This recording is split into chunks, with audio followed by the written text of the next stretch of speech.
오늘은 사사기서 12장 말씀을 중심으로 공존하는 삶의 지혜라는 제목으로 같이 말씀의 은혜를 나누기를 원합니다. 우리가 지난 시간에 우리가 살펴보았던 것은 사사기 11장에서 입다에 대해서 우리가 살펴보았습니다. 우리가 입다 그러면은 한마디로 얘기하면 입다는 자수성가한 사람이다. 우리가 이렇게 볼 수 있습니다. 입다는 기생의 아들로서 천출의 아들이죠. 사람들의 어떻게 보면 지탄의 대상이고 사람들의 어떤 손가락질을 받는 그 출생의 아들이며 또 가정 불화를 경험해서 그 형들을 이복 어떤 동생들 형들에게 쫓겨가서 이방 땅에서 깡패들과 또 어떻게 보면 건달들과 함께 생활했던 사람이 바로 입다입니다. 이렇게 어려운 환경 속에 있었지만 그는 자기 자신을 늘 언제나 개발했고 또 그 속에서 어떤 이스라엘 역사와 또 자신이 나름대로 무예와 어떤 나름대로 준비를 하면서 그 어려운 시간들을 보냈던 것으로 이렇게 보여집니다. 그래서 암몬 족속들이 이스라엘 사람들을 괴롭혔을 때 그들이 먼저 이 어떻게 보면 자기들이 손가락질했던 바로 그 사람에게 와서 우리 대장이 되어달라라고 요청을 하게 됩니다. 그래서 이제 일단은 이스라엘의 어떤 그 요청을 받고서 이제 암몬을 물리치고 큰 전쟁에 승리를 거두게 됩니다. 우리가 지난 시간에 살펴본 것은 바로 여기까지 우리가 살펴봤는데요. 일단은 이렇게 어떻게 보면 자수성가한 사람으로서 큰 전쟁에 승리를 하고 이스라엘을 구원한 그 사사로서의 역할을 잘 감당을 했습니다.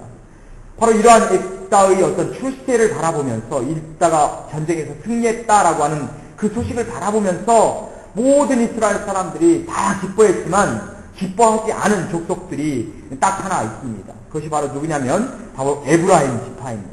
에브라임 지파는 이스라엘 지파 가운데 가장 큰 지파가 바로 에브라임 지파입니다. 근데 에브라임 사람들이라고 하는 말은 결국 에브라임 사람이 과연 누구인가? 에브라임 사람들은 과연 누구인가? 우리가 이 성경의 역사를 통해서 살펴보면 한마디로 얘기하면 시비 거는 사람들. 에브라임 사람들은 시비 거는 사람입니다. 늘 언제나 이스라엘 가운데서 또 늘 어떤 전쟁이 승리를 가져오면 거기에 대해서 시비를 걸고 또 거기에 대해서 불평불만을 했던 사람들이 바로 이 에브라임 사람입니다. 똑같이 이번에도 역시 마찬가지로 입다를 향해서 또 에브라임 사람들이 시비를 걸고 있어요. 1절에 보면 내가 암몬 자손과 싸우러 건너갈 때 어찌하여 우리를 불러 너와 함께 가게 아니하였느냐. 우리가 반드시 불러 너와 내 집을 사르리라. 와서 영락없이 지금 시비를 걸고 있습니다. 어찌해서 네가 전쟁에 나갈 때 우리를 불러 함께 가지 아니하였느냐라고 지금 뒷북을 치고 있는 것이죠. 왜 우리를 안 불러서 같이 안 갔냐? 하면서 지금 얘기를 합니다. 근데 이러한 얘기가 성경에 또 기록되어 있는데요. 어디냐면 바로 기드온이 바로 전쟁에 나갈 때 기드온에게도 똑같은 얘기를 하게 됩니다. 사사기 8장 1절에 보면 이렇게 기록되어 있습니다. 에브라임 사람들이 기드온에게 이르되 내가 미디안과 싸우러 갈 때 우리를 부르지 아니하였으니 우리를 이같이 대접하면 어찌 미녀하고 크게 다투는지라 라고 기록되어 있습니다.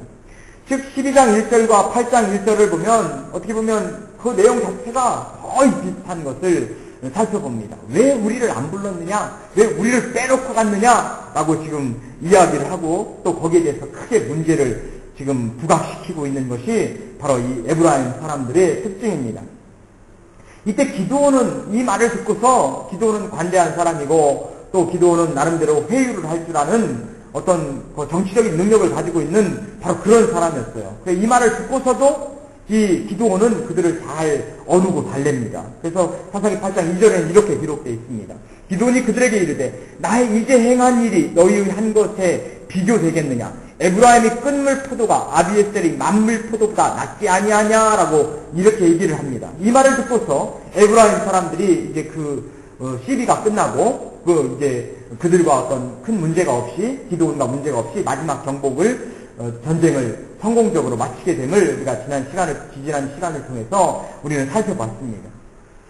즉 기드온은 이 말을 듣고서도 이 마음에 그들을 얼루고 그들을 잘 설득하고 회유해서 자기들의 편으로 그들을 끌어들였어요. 어떻게 보면 이것은 기드온의 마음이 굉장히 넓은 사람이고 기드온은 그만한 역량을 가지고 있는 사람이다라고 하는 것을 알 수 있습니다. 그런데 이제 우리가 모든 사람이 다 그런 것은 아니죠. 어떤 사람은 나에게 어떤 나쁜 말을 하거나 내가 좀 불이익을 당하면 두 가지 반응으로 크게 나타납니다. 한 사람은 거기에 대해서 강력하게 반응하는 사람이 있어요. 이만한 소리도 못 듣는 사람이 있어요. 누가 나에 대해서 이만한 얘기를 하고 나에 대해서 험을 요만한 것을 하면 팍 하고 막 그냥 난리가 나는 사람이 있습니다. 또 어떤 사람은 그 말을 듣고서도 그거에 대해서 이제 이 상대를 이해하려고 노력하는 사람이 있어요.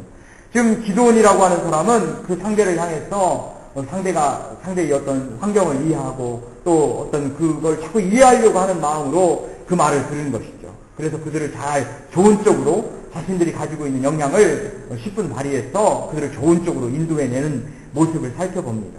그런데 입다는 그런 인물이 아니었다. 그런데 문제가 있는 것이죠. 입다는 이 말을 듣고서 아주 분노를 지금 내고 있습니다. 2절에 보면 이렇게 말씀합니다. 나와 나의 백성 암몬 자손과 크게 다툴 때 내가 너희를 부르되 너희가 나를 그들의 손에서 구원하지 아니한 고로 내가 너희 구원치 아니하는 것을 보고 내 생명을 돌아보지 아니하고 건너가서 암몬 자손을 쳤더니 여호와께서 그들을 내 손에 붙이셨거늘 너희가 어찌하여 오늘날 내게 올라와서 나로 더불어 싸우고자 하느냐라고 입다는 이렇게 말을 하고 있습니다.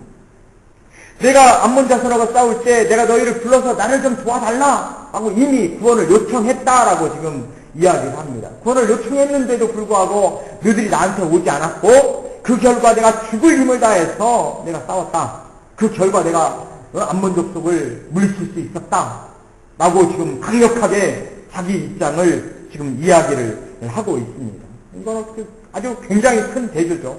기드온과 바로 입다의 반응은 엄청나게 큰 대조입니다. 자, 우리는 어떤 것을 바로 이럴 때 택할 것입니까?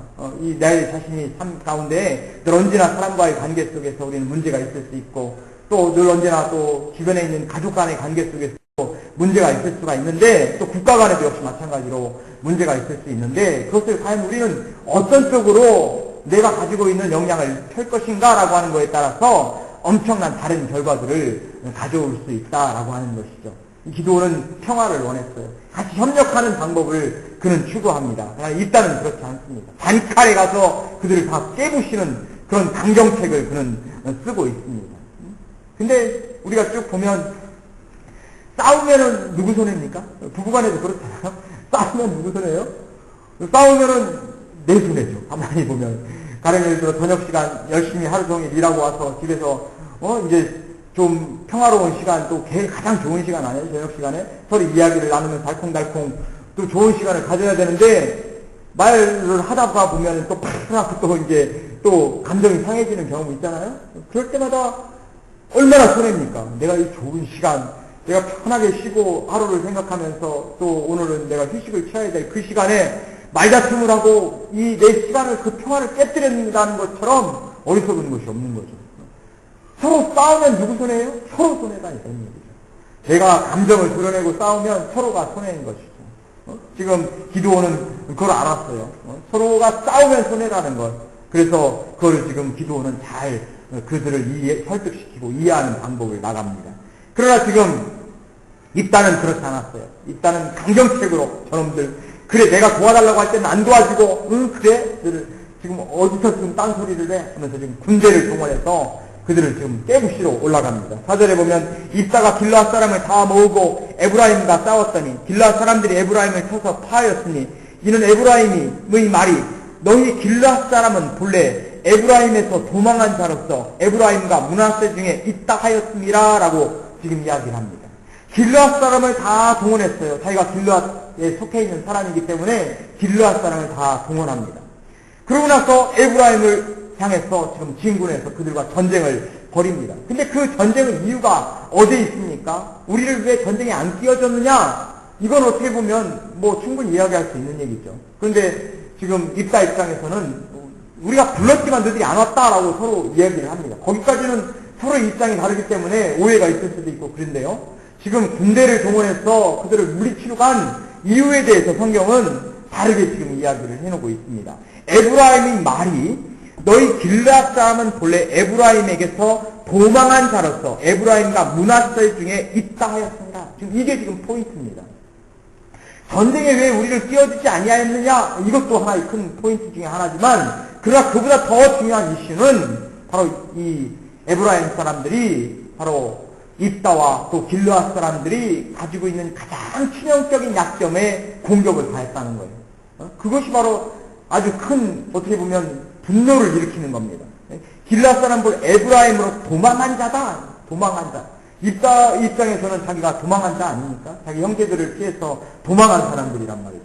그래서 딴 데 가가지고 딴 족속들 속에서 건달들과 함께 시간을 보냈던 사람이 바로 입다 입장입니다. 또 에브라임과 므낫세 중에 입다라고 하는 것은 바로 입다가 속해 있는 이 길앗 사람들은 므낫세 지파입니다. 근데 므낫세는 요단강을 중심으로 해서 요단강 좌우편으로 서로 이제 나누어져서 그 땅을 분배받습니다. 근데 강이라고 하는 것은 어떻게 보면 지금은 다리를 놔서 서로 교통할 수가 있지만 같은 족속이지만 강 이쪽 편과 강 저쪽 편 이게 지금 나눠가지고 오랜 시간이 지나게 되면 어떻게 되나요?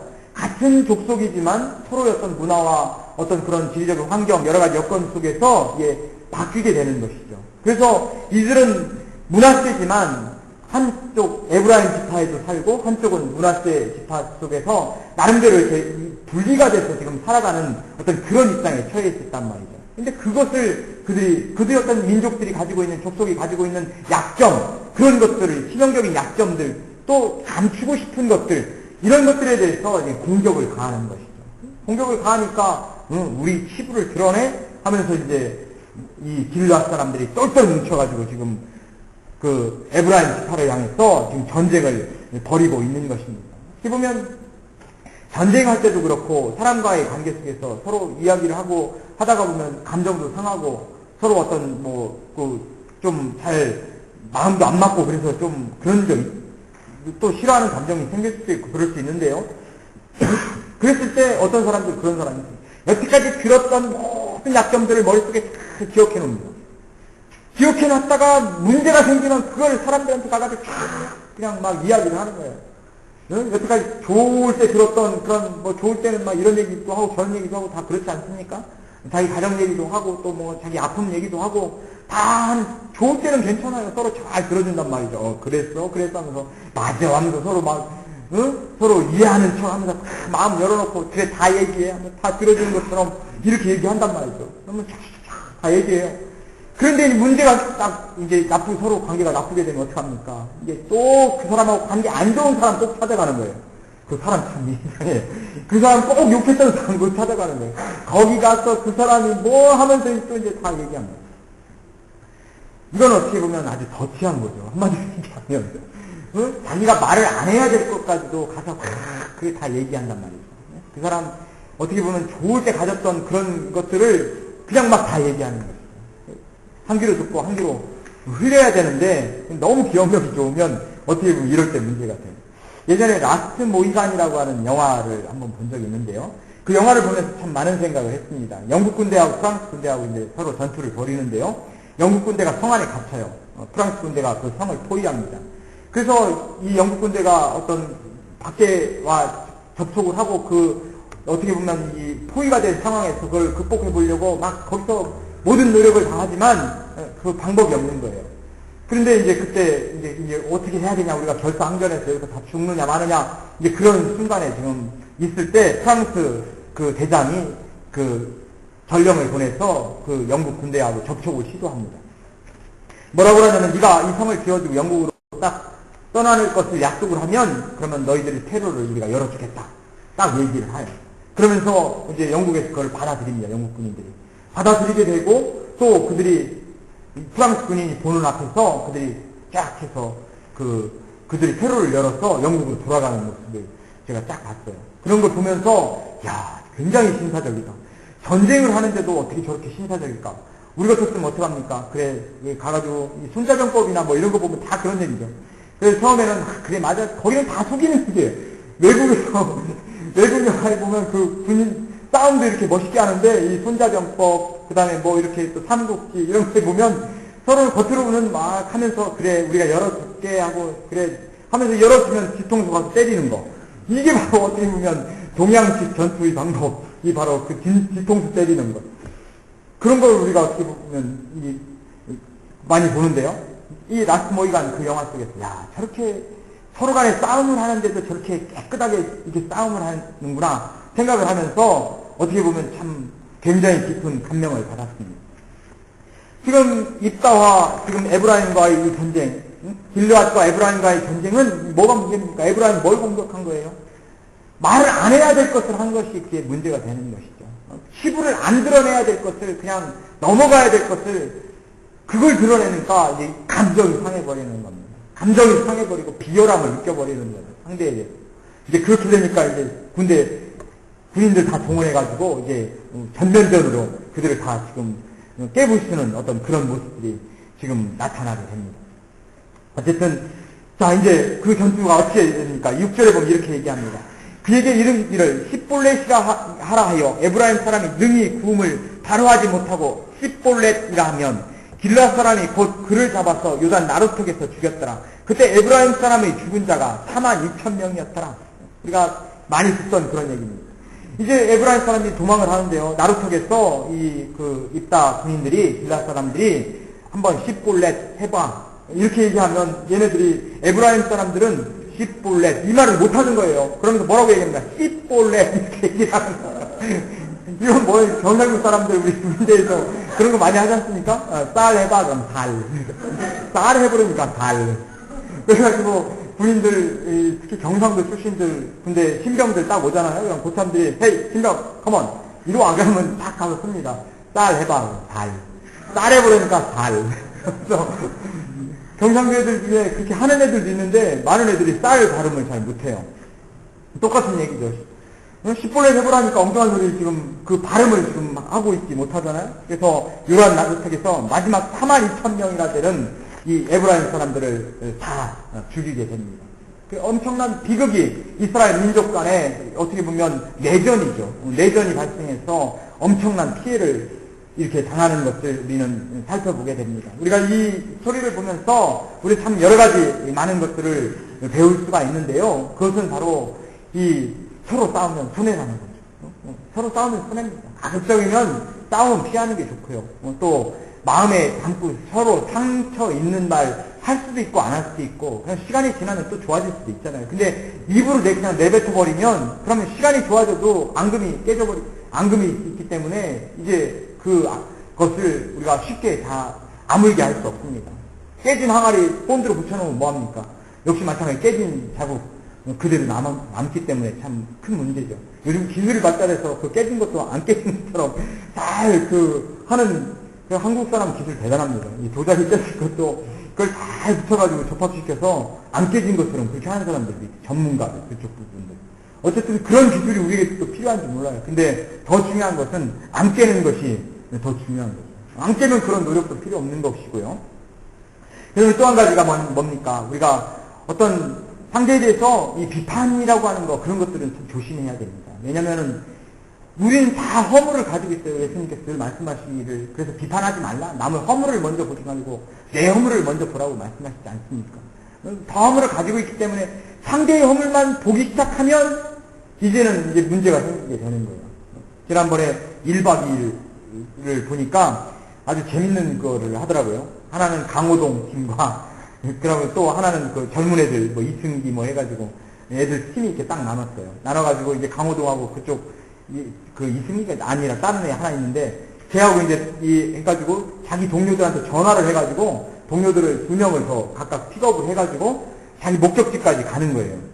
근데 이 강호동 팀에서 이제 그 자기 팀 이제 그 픽업을 하려고 막 약속을 잡아가지고 막 가는데 상대편에서 이 강호동 팀 멤버한테 전화를 한 거예요. 야, 강호동 차 절대 타면 안 돼. 응? 거기 걔 강호동은 늦을 편 아니야. 이게 바뀌었어. 하면서 이제 얘기를 하니까 그러니까 그 전화를 받은 사람이 이제 강호동이 딱 오니까 얘가 우리 편인지 아닌지 잘 모르잖아요. 그러니까 막 도망가는 거예요. 강호동은 막 쫓아가면서 너 우리 편이라니까 내가 여기 가슴을 열어 보이지 하면서 막 아무리 소리를 질러도 계속 도망가는 거예요. 그래가지고 한참 도망가다가 왜 얘는 제가 적군인지 아군인지 알지를 못하니까 도망가는 겁니다. 그럼 막 강호동 막 뒤집어지듯이 막 내 머리 막 섞고 막 소리 지르고 난리가 난 거예요. 그렇게 그걸 보면서 제가 옆에 있는 우리 아이들한테 거짓말이 저렇게 무서운 거다. 한 사람이 중간에 거짓말을 해버리고 머리가 그게 딱 들어와 버리면 그러면 이제는 다른 사람 얘기가 아무리 진실을 얘기하려고 해도 진실이 돌아오지 않는 겁니다. 그래서 어떻게 보면 사람과의 관계 속에서 그게 그렇게 무서운 거예요. 오해하고 그 오해가 쌓이게 되면 이제 어떻게 돌이킬 수 없는 상대를 그렇게 볼 수밖에 없는 그런 지경으로 돌아가는 것이죠. 우리 이런 모습을 보면서 아, 이게 거짓말이 저렇게 무서운 것인가. 아주 좋은 교훈을 우리 아이들한테 같이 보면서 해준 적이 있어요. 어쨌든 우리가 사람 살아가면서 늘 언제나 생각할 것은 늘 언제나 상대와의 나와의 평화를 깨지 않으려고 최소한 노력하는 게 중요합니다. 그 다음에 또 중요한 것은 서로 간에 윈윈할 수 있는 방법을 찾는 것이 가장 중요해요. 너 죽고 나 살자. 이거 굉장히 위험한 생각 아닙니까? 너 살고 나 살자. 이렇게 얘기해야지. 우리가 가끔 그러지 않습니까? 너 죽고 나 살자. 아니면 너 죽고 나 죽자. 다 어떻게 보면 굉장히 바보 같은 얘기 아닙니까? 너 살고 나 살자. 이게 가장 지혜로운 방법 아니에요? 우리 삶 자체가 늘 언제나 주변과의 사람의 관계 속에서 늘 언제나 홀로 살 수는 없는 것이죠.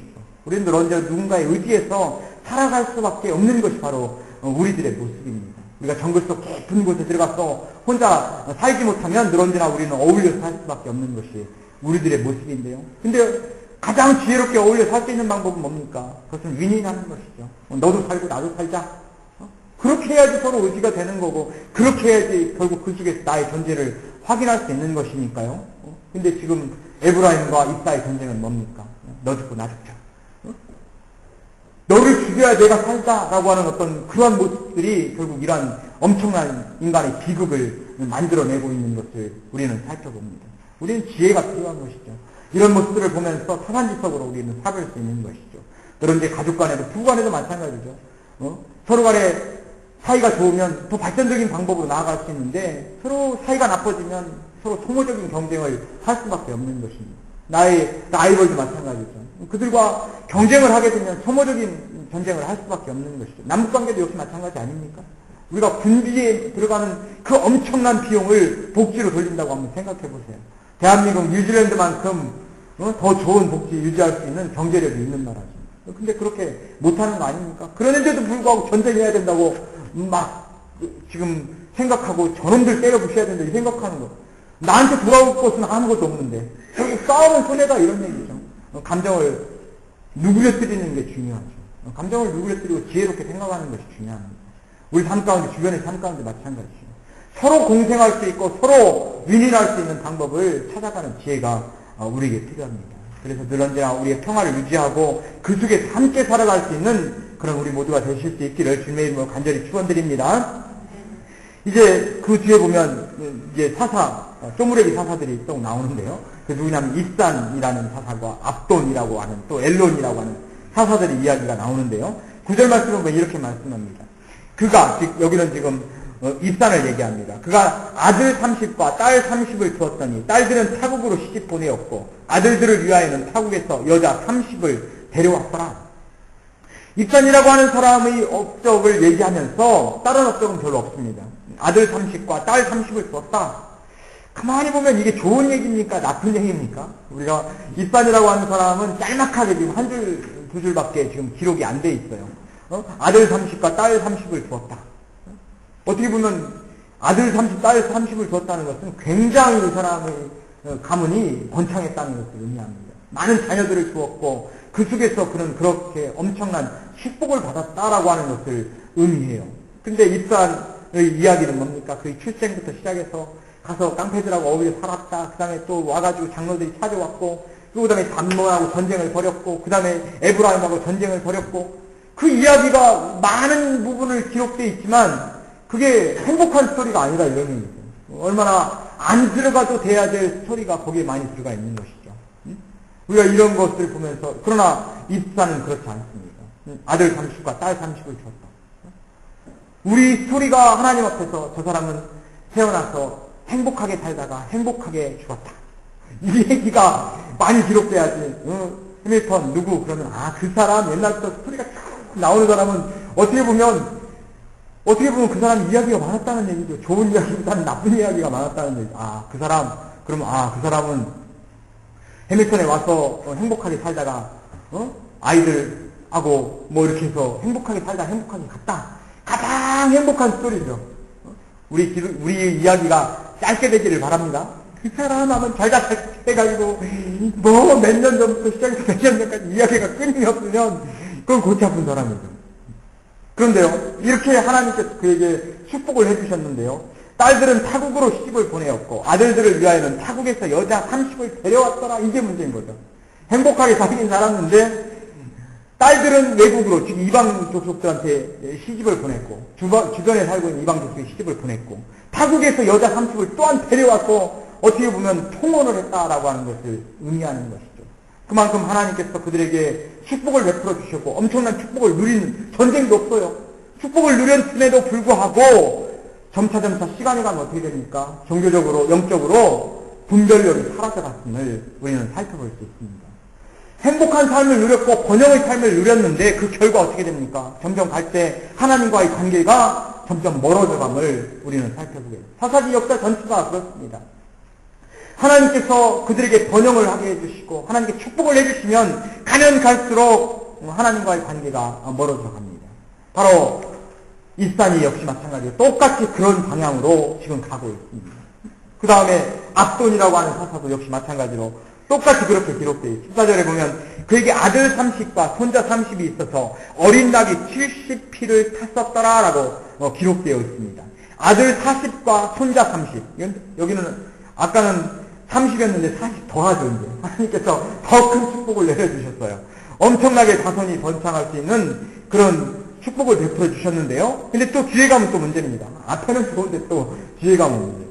어린 낙이 70피를 탔었더라. 낙이라고 하는 것은 무엇을 의미합니까? 그것은 어떻게 보면 귀족들이 탈 수 있는 것이 낙이를 의미하고요. 이 자기 자식과 손자 70명이 낙이를 탔다라고 하는 것은 그 이스라엘 그 국가에서 가장 핵심적인 위치를 다 차지하는 그런 위치에 올라갔다라고 하는 것을 의미합니다. 그거 좋은 거 아닙니까? 근데 한편으로 보면 내 가족들이 다 독식을 해버리면 다른 사람들은 어떡합니까? 이 자기 가족들을 정치 또 경제 요직에 다 등용을 해버리는 거죠. 그리고 모든 걸 다 독식해 버리는 겁니다. 그리고 나머지 사람들은 그 밑에서 살아가는 것이죠. 내 능력이 있으면 뭐 그렇게 할 수 있지. 그러나 그렇지 않죠. 우리 성경에서 쭉 보면 뭡니까? 우리 기독교인들에게 특별히 중요한 게 뭐예요? 절제가 중요합니다. 우리에게 늘 필요한 것은 내 마음을 잘 절제시키는 것, 나의 욕심을 절제시키는 것. 내가 쓸 수 있는 것이 있지만 그거를 내가 전략해서 쓰고 또 그거를 내가 잘 절제해서 내가 쓸 수 있는 모든 것들을 잘 활용하는 것이 중요합니다. 우리가 다 사용할 수 있지만 그러나 그거를 내가 전략하고 그걸 축소시키고 그래서 우리가 늘 언제나 그래서 심령이 가난한 자는 복이 있다 이렇게 말씀하시지 않습니까? 내 마음은 실질적으로는 물질적으로는 부자인데 그러나 늘 언제나 가난한 삶을 살아가는 것. 어떻게 보면 이것은 서양의 어떤 오랜 전통 중에 노블레스 오블리지라고 하는 그런 좋은 전통이 있잖아요. 아주 고위치에 있는 사람들이 거기에 대한 의무를 진다는 겁니다. 지금 세계 경제의 문제를 제가 몇 번 말씀드린 거기에 있잖아요. 가장 많이 가진 사람들이 그 돈을 가지고 있고 그걸 생산적인데 쓰지 못한다는데 문제가 있는 겁니다. 거기에 너무 많은 부가 한쪽에 모여 있는 거예요. 전체적으로 이게 흘러야 되는데 흐르지 않는다는데 문제가 있는 겁니다. 그래서 가진 사람들은 그걸 투자한단 말이죠. 예전에는 생산적인 것에 투자해서 일거리를 만들어서 사람들에게 일거리를 주니까 경제가 돌았는데 근데 그걸 그런 쪽으로 투자하지 않습니다. 말 그대로 투기를 하는 거죠. 증권에 투기하고 그 다음에 또 뭐 다른 어떤 데 자꾸 투기하는 거죠. 생산적인 것이 아닌 그런 쪽에 자기들이 써야지 경제가 돌아가는데 안 쓰는 겁니다. 왜냐면 못 쓰는 거죠. 자기가 가진 돈을 어떻게 다 씁니까? 못 쓰는 거죠. 이거를 우리가 깰 수 있는 뭔가가 있어야 되는데 그 방법을 못 찾는 겁니다. 예전에는 전쟁이 일어나면 깨집니다. 근데 그게 아니죠. 뭔가가 방법이 있어야 되는데 그게 안 흐르니까 세계 경제가 자꾸 어려워지는 거죠. 그래서 빌 게이츠나 그런 분들이 자기가 가지고 사회에 환원하겠다 얘기하지 않습니까? 어떻게 보면 그걸 느끼는지도 모르겠습니다. 자, 어쨌든 우리에게 필요한 것은 내가 가지고 있는 것을 우리가 절제하는 것이 필요합니다. 그걸 다 쓰지 않고 사회를 위해서, 전체를 위해서 그걸 내가 활용할 수 있는 방법을 찾아가는 것, 이것이 우리 기독교인들이 또한 해야 될 하나의 큰 우리 숙제가 아닌가 하는 그런 생각을 합니다. 결론을 내리겠습니다. 이제 첫 번째는 우리가 늘 언제나 사회 생활할 때 공존의 삶을 살기 위해서 중요한 것은 내 자신을 먼저 보는 것이죠. 우리 천주교에서 하는 것 중에 하나가 천주교에서 가면 그 미사 중에 그런 걸 합니다. 내 탓이오, 내 탓이오, 내 탓이로소이다. 그것도 가슴을 치면서 하는 거죠. 그럼 우리도 여기서 했으면 좋겠어요. 내 탓이요, 내 탓이요, 내 탓이요. 우리는 남 탓이요, 남 탓이요, 남 탓이로 저희가 서로 전쟁하는 거죠. 성호적인 전쟁만 합니다. 자기는 못 바라보고 다른 사람만 바라보는 거죠. 내 허물을 살펴보게 되면 그럼 남 얘기할 게 없는 것입니다. 내 허물을 못 보게 되면 남 얘기만 하는 거예요. 두 번째는 싸우면 서로 손해라는 겁니다. 우린 서로 윈윈할 수 있는 전략이 필요합니다. 너도 살고 나도 살자. 이게 바로 잘 사는 방법이죠. 세 번째는 우리 은혜를 잘 간직하는 것이 중요합니다. 하나님께서 우리에게 은혜를 주시면 그걸 내가 절제해서 잘 사용하는 삶이 필요한 것이죠. 그 절제가 없을 때 하나님께서는 이제 하나님의 축복을 다른 쪽으로 옮겨가게 됩니다. 그때 다시 한번 이스라엘은 또 어려워지는 거죠. 바로 사사기 역사는 그것을 우리에게 이야기해 줍니다. 내 자신을 늘 언제나 절제시키고 은혜를 잘 간직하고 하나님과의 관계 속에서 온전한 관계를 유지하면서 서로 아름답게 공존해 갈 수 있는, 그래 평화롭게 공존해 갈 수 있는 그런 삶을 모색할 수 있는 지혜를 가지고 늘 언제나 살아갈 수 있는 저희 모두가 되실 수 있기를 주님의 이름으로 간절히 축원드립니다. 기도하겠습니다. 사랑과 은혜가 충만하신 주님 감사합니다. 우리 마음이 늘 언제나 내 자신을 바라볼 수 있는 마음을 가질 수 있기를 원합니다. 내 자신을 돌아보면서 상대를 먼저 존중해 줄 수 있는 귀한 마음을 갖게 해주시고 상대를 먼저 잘 이해할 수 있는 마음을 가질 수 있는 너그러움을 우리에게 또한 가질 수 있도록 주님 은혜를 허락하여 주옵소서. 그래서 서로가 잘 될 수 있는 방법을 우리가 찾을 수 있는 그런 공존의 방법을, 공존의 윈윈을 우리는 찾아갈 수 있는 저희가 될 수 있도록 주님 인도하여 주시고 하나님께서 우리에게 은혜로 주신 것들, 축복으로 주신 것들을 잘 간직하였어. 그것을 계속해서 이어갈 수 있는 지혜를 주님 저에게 허락하여 주셨어. 우리 교회 속에 있는 당신의 귀한 종들, 가정이 늘 언제나 하나님의 충만한 은혜와 사랑 가운데 아름답게 번영하며 아름답게 하나님의 축복을 이어갈 수 있는 놀라운 은혜를 주님 허락하여 주옵소서. 감사드리며